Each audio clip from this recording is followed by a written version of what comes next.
Welcome to the Slop Farm. Enjoy the video. You begin by confirming your device supports Apple Pay and has the latest software. This ensures NFC and security updates. Next, open Wallet and tap the plus sign to add a card. Use your camera or enter details manually.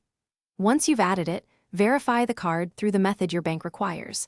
Make sure to set it as the default payment method if you plan to use it most often. Once done, practice unlocking and accessing Wallet so it's fast at checkout.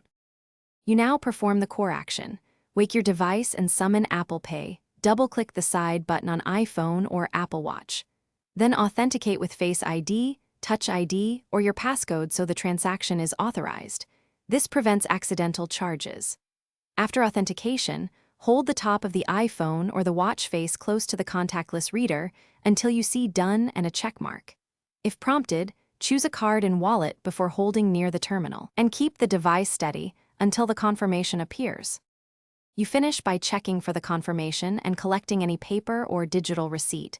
Then verify the charge in Wallet's recent transactions to ensure it matches. If the reader doesn't accept your payment, try again. Wake and authenticate, remove any thick metal case, or move to a different terminal. Sometimes positioning matters. If problems persist, remove and re-add the card, restart your device, and contact your bank. Also make sure the card and region support Apple Pay, because unsupported cards won't tokenize. Thanks for watching. Consider subscribing if we helped you today.